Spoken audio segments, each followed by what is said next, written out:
Saudações! Como vocês estão? Espero que esteja tudo ótimo, porque se não está, vai melhorar. Bom, neste vídeo eu vou falar o que inspirou o filme O Exorcista. Aquele primeiro Exorcista, de muitos anos atrás. Bom, mas para mim ele é o mais aterrorizante. Para mim são cenas que realmente ficaram na minha mente. Eu não sei se é porque eu era criança, mas para mim ele é um clássico. Ele é o melhor de todos. E como ele é muito antigo, né? Pelos efeitos da época, foi muito bem feito. É um clássico. Quem não assistiu, assista. De preferência no escurinho na sala ou no quarto. Mas olha só, vai aparecer essa figura aqui. Credo, muito feio, gente. Eu não assisto sozinha. Olha, é muito feio. Tá doido. Bom, mas o filme foi baseado numa história real. Naturalmente que o filme mudou o sexo da pessoa, a idade, né? A cidade. Mas vamos lá, porque ó, muito bom.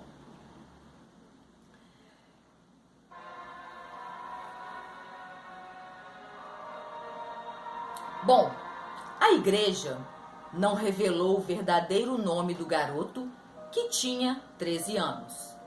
Talvez seria Rob ou Roland. Então vou chamá-lo aqui no vídeo de Rob. Ele era filho único. Sua família era devota da igreja cristã luterana. Rob não podia sair de casa devido à Segunda Guerra Mundial. Então ficava muito sozinho, mas sua tia Harriet dava atenção para o garoto. Ela era espírita. Certo dia apresentou um tabuleiro Ouija para Rob. Disse que ele poderia se comunicar com os mortos, mas com uma condição: que Rob seguisse a religião, a igreja luterana. Por volta de 1948, a tia Harriet morreu.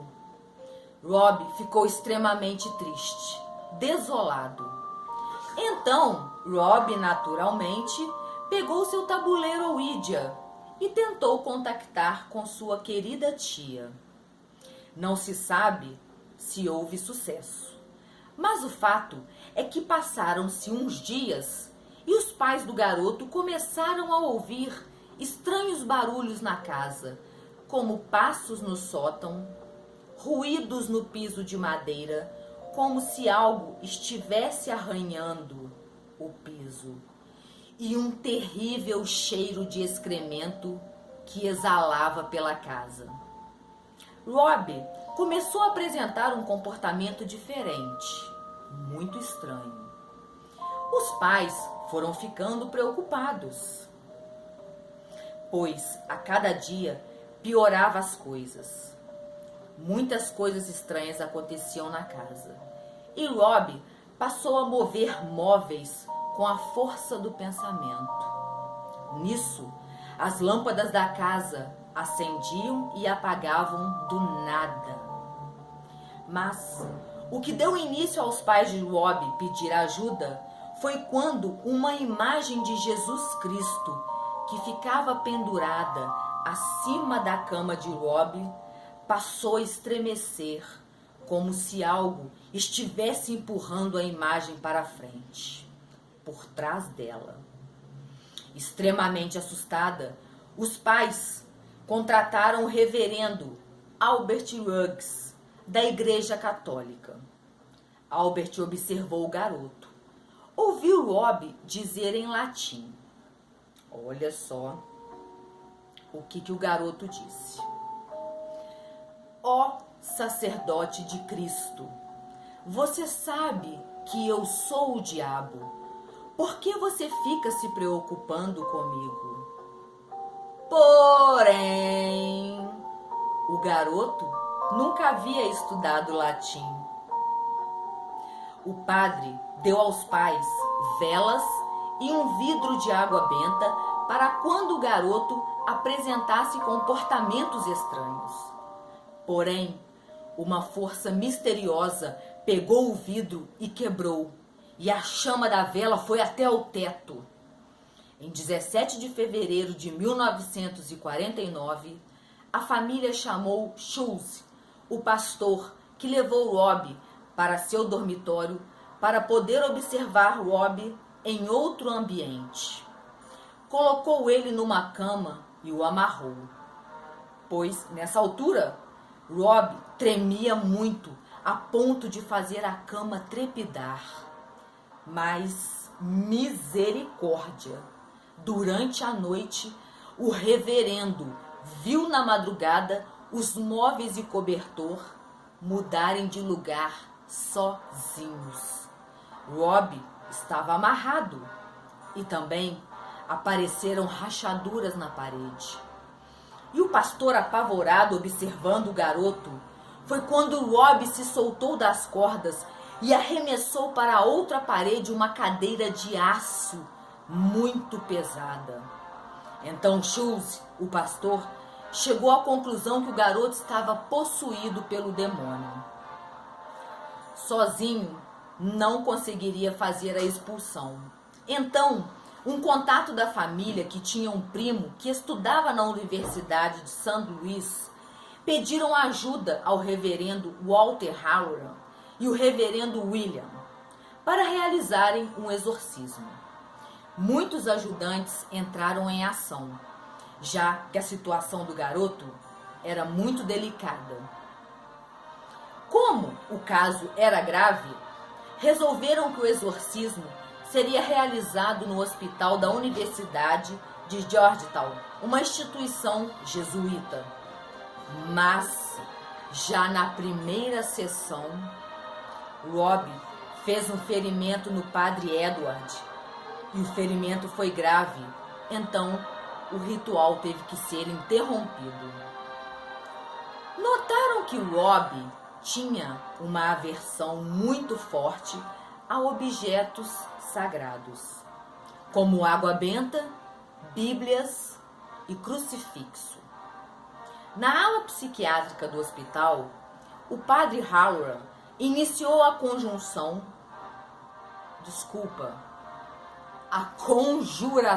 em Rob. Disse que o garoto cuspia cerca de 1,5 metro de distância que acertava o seu corpo.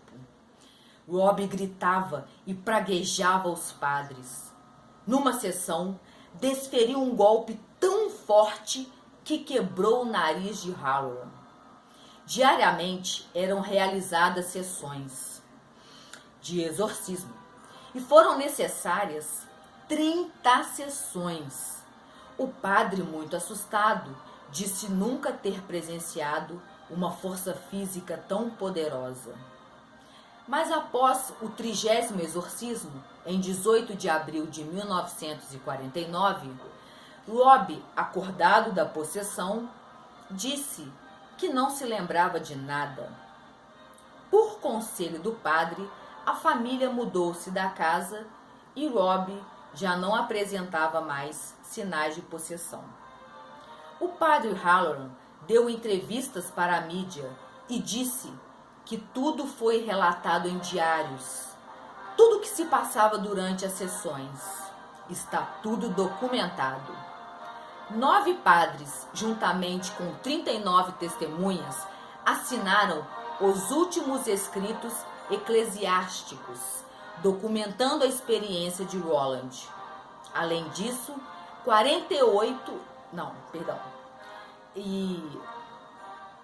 assinaram também eventos arrepiantes que ocorreram ao redor de Roland enquanto estavam na escola. Entre eles, o tempo que sua mesa começou a se mover para o corredor, batendo em outros objetos. O caso teve muita repercussão e o primeiro jornal a publicar uma matéria foi o famoso jornal The Washington Post. Já na segunda publicação, e com o relato dos padres envolvidos, que foram diretamente, envolvidos na sessão de exorcismo, disseram que Rob gritava como se fosse um cabrito sendo abatido e falava somente em latim. Em 1997, o escritor Mark fez um profundo trabalho de investigação sobre o caso. Encontrou testemunhos contraditórios, assim como datas, local do exorcismo e a cidade de Rob. Bom, na minha opinião, todos sabem, muitos sabem, que as igrejas, principalmente as católicas, elas têm documentos secretos, elas omitem coisas e são documentos que não chegam até nós, réis mortais. Bom, que inclusive neste caso mudou o nome do garoto. Eu sei que também é uma ideia de preservar, a identidade dele, para ele viver futuramente. Mas a gente sabe que muitas coisas estão escondidinhas lá no Vaticano e ninguém tem acesso. Somente pessoas determinadas. Bom,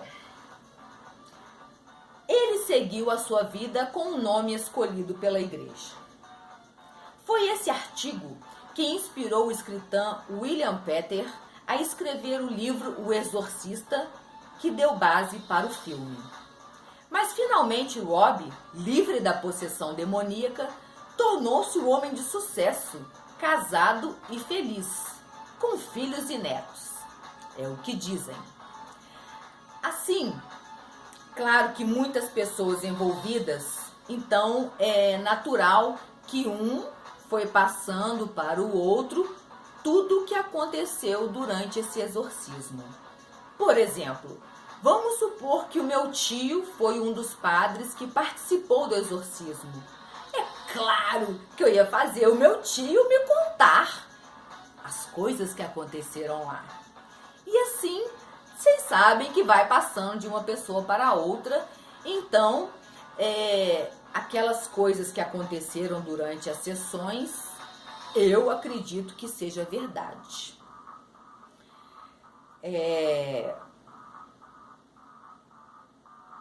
E também, nas declarações, eles assinaram, isso está documentado, que foi realizado no hospital, que os móveis se mexeram, que o Rob machucou 2 padres. E está aí a história que foi baseada, ou melhor, está aí a história que foi baseada no filme O Exorcista. Então, não são todos que acreditam em possessão demoníaca, mas aqui, nessa história, com coisas documentadas, quem não acredita, ficou em dúvida? Comenta aí. Gostaram do vídeo? Deixa seu joinha e assistem os outros vídeos. Façam uma maratona, tem muitas histórias legais. E o que eu desejo a vocês não é essa imagem horrorosa, mas é que fiquem na paz.